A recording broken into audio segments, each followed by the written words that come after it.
નમસ્કાર, તમે જોઈ રહ્યા છો બેનિફિટ બુલેટિન. ચલો ફટાફટ નજર કરીએ આજના મુખ્ય સમાચાર પર. બિટકોઇને પહેલીવાર $1,20,000નો આંકડો કર્યો પાર. બિટકોઇન 1.5% વધીને $1,20,893 પર પહોંચ્યો છે. વર્તમાન વર્ષમાં ક્રિપ્ટોકરન્સીમાં પણ નોંધાયો વધારો. અત્યાર સુધીમાં ક્રિપ્ટોકરન્સીમાં 29%નો વધારો જોવા મળ્યો છે. ટ્રમ્પે EU પર 30% ટેરિફ લાદવાની કરી જાહેરાત. 1 ઓગસ્ટ સુધીમાં યુરોપિયન બજારમાં ટેરિફ લાગુ થશે. ટેરિફ સામે યુરોપિયન રાષ્ટ્રોની જોવા મળી મિશ્ર પ્રતિક્રિયાઓ. યુરોપિયન બજારો દક્ષિણ તરફ આગળ વધે તેવી અપેક્ષા છે.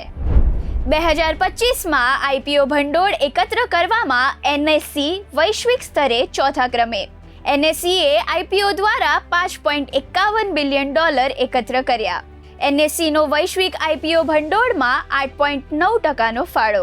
6 મહિનાના સમયગાળાના દરમિયાન $5.51 બિલિયન કર્યા એકત્ર. કેન્દ્રીય સરકાર દ્વારા પગારદારોને PFમાં મોટી રાહત મળી. કર્મચારી ભવિષ્ય નિધિ EPF નિયમોમાં મહત્વનો ફેરફાર કરાયો છે. PF ખાતામાંથી 3 વર્ષ બાદ 90% સુધીની રકમ ઉપાડી શકાશે. રકમ મકાનના ડાઉન પેમેન્ટ, EMI ચૂકવણી તથા ઘરના રેનોવેશનમાં પણ ઉપયોગ લઈ શકાશે. 14 જુલાઈ માર્કેટ ક્લોઝિંગ બેલ સેન્સેક્સ 247 પોઈન્ટ ઘટીને 82,253 બંધ થયો.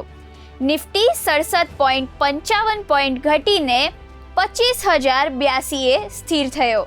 માર્કેટમાં સવારથી જ નબળાઈ જોવા મળી. આવી જ બીજી સ્ટોરીઝ અને ન્યૂઝ જોવા માટે જોતા રહો બેનિફિટ બુલેટિન.